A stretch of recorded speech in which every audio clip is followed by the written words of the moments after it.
Hey, so what is going on, everyone? It is me, Mr. Mario, and about a year ago, whenever this video comes out, it will be, a little bit before or a little after, I bought this laptop about a year ago, but this is about my Lenovo Y50, specifically the Lenovo Y5070, which has a i7-4710 HQ CPU, a GTX 860M GPU, a 1TB solid-state hard drive, and, of course, 8GB of RAM. Well, at the time, I ended up upgrading it to 16 gigs. So I'm going to be talking about my, 1 year afterthoughts of this laptop and everything, because I really don't buy laptops very often. I'll buy one laptop, every few years, and I know that sounds like a lot to some people, but my first laptop that was actually my own, I got in 2011. I ended up replacing it in 2014 because it got to the point that it was just extremely unreliable, and it got to the point I had fixed so many things on there where I said, I'm not dropping a dime in this laptop. The only money I'm going to put towards a laptop now is a brand new laptop. So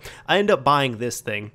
So first off, why did I get the Y50? Well, I ended up getting it because at the time, as I said, I needed a new laptop as my other one was unreliable, it was breaking down, I had done everything I really could to it, and I didn't feel comfortable putting more money into it. Honestly, with the money and time that I put into it, I should have just spent a few $100s more in 2011 and gotten a better laptop than just get that laptop that I got, which was a Asus U56E. Although right now it is a pretty good, just wired-in laptop that hooks up directly to my TV and I'll do random things with it. So, I mean, it works out for that, but me being a student walking around, taking it to classes and all that, it was becoming extremely unreliable, especially when the Wi-Fi wasn't working, or it was cutting out, or it was disabling, whatever it was. So that is one big reason why I got this. Another reason why I also got the Lenovo Y50 is because I wanted a laptop with a separate GPU in it.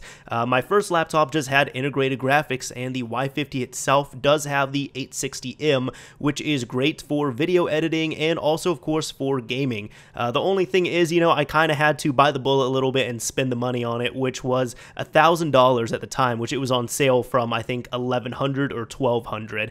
Now, I know that the laptop went down in price, a few months later, and you can get it on sale for, a pretty good price now, which a lot of people might ask, do you regret getting it early? No, because I predicted that was going to happen, and at the time, I really needed something that was more reliable, and I said, you know what, even if this is a good amount of money, I'll go ahead and put it down for this. So, the good things with the laptop. Well, first off, I'm okay with the screen. A lot of people have criticized, how it looks, the viewing angle, screen tearing, anything like that.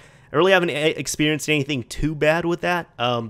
I have no complaints about that, honestly. Then again, I'm not a huge, PC gaming guru or anything like that. So, as somebody who mostly I'm using it for, desktop work, class work, some video editing, audio editing on the side, and then gaming, it works out pretty well. And it's a very nice portable substitute to my desktop that I have here, which is why I ended up getting it. The only upgrade I've done to it is I upgraded it from 8 gigs to 16 gigs, which don't mind that at all, honestly. Some people might ask, oh, do I have to get 16 gigs then? No, this laptop's perfectly workable with 8 gigabytes of RAM.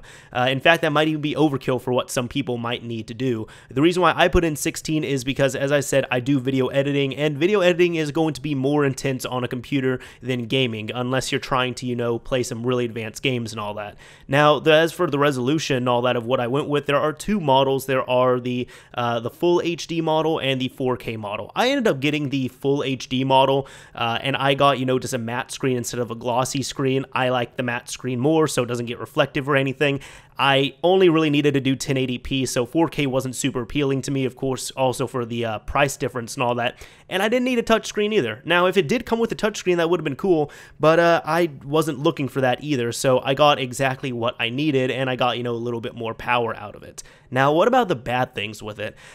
Two things I still don't like about it. One, the battery life for what I paid especially is horrible.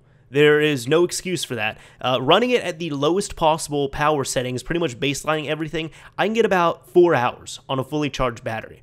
Yeah, this is 4 hours for a $1,000 laptop. Not cool at all, especially since, as I said, I am a student while using this, so I'm taking it to classes. So there's sometimes, I'll take it to my class, I'll have 2 back-to-back classes, I'll turn it off so it's at like 50% or even less than that because I might use it during lunch or something, and then I'll forget to charge it, and the next day I'll have another class. It's like, oh, great, I didn't charge my laptop, so it's probably going to die about halfway through. With my other laptop, I had, especially since it was a cheaper laptop and less powerful, it was kind of bad that I had much better battery life on that. Now, some people might say, oh, you can put a solid state drive in there. I mean, you probably could, but I don't think you're going to exponentially increase your life. Like, I don't think it's going to go from 4 hours to 8 hours or anything like that.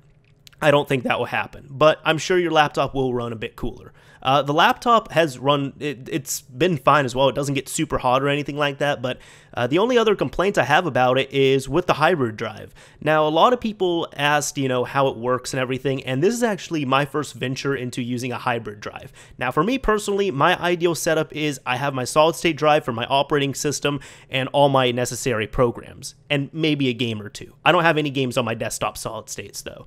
But then for the hard drive, that's where I would put my games, my documents, applications, anything like that. How has it worked out so far? Well, I'll say this.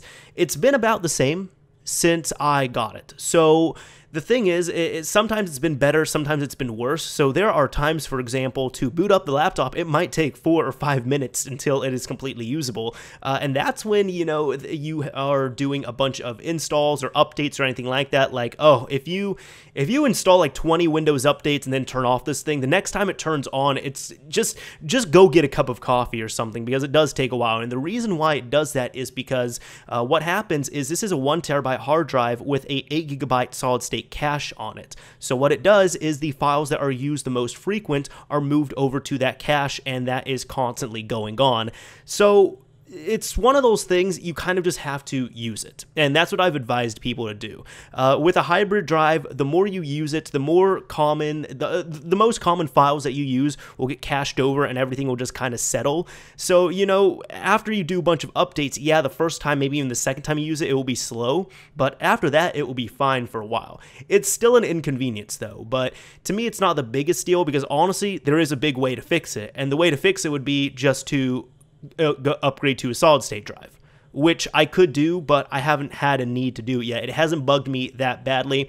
Also, I'd like solid state drives to drop even a little bit more in price. I mean, now you can get them decently cheap, but I would like to, get like a 1 terabyte solid state if possible for a decent price. Although right now you can get like a 512 gig solid state drive for pretty good price, for like 160, 175 bucks if you're looking specifically at where to go and everything. So that is it with that. Like, my biggest complaints right there are the hybrid drive, which, as I said, you could replace easily, and the battery, which the battery is pretty inexcusable, honestly. So that's the biggest fault of this laptop. Aside from that, as I said, people have complained about the screen color, screen tearing. I haven't had any issues with that personally. Another big thing I want to talk about is people talking about the hinges. I haven't had any hinge issues with my laptop, and I don't treat it like gold. I mean, I carry it around my backpack. I run around between classes and work and my home and all that stuff.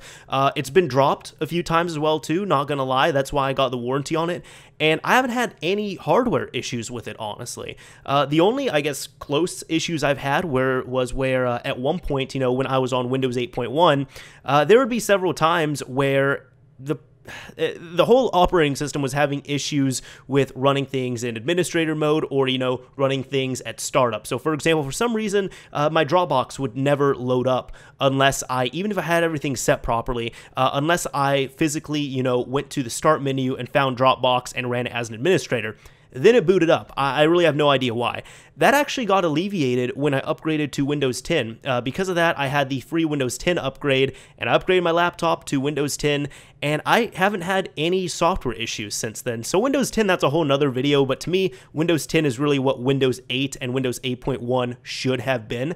So if you do get an upgrade, I would recommend using it on this laptop if you're prompted for an upgrade, because when it comes to the software, I honestly have no issues with the software at this point. So that's really all I have to say about this thing. Overall, I still think it's a great laptop. I would still recommend it if you can, get over the fact that it really does not have very good battery life. Some people are asking, can you review this laptop? Can you check out this laptop? What do you think of this one? Look, I'm not a big laptop reviewer, okay? I know about my own thing. It's kind of like phones for me. Some people think I'm really big into phones. Not really. It's weird. I'm an Arab guy that isn't into phones.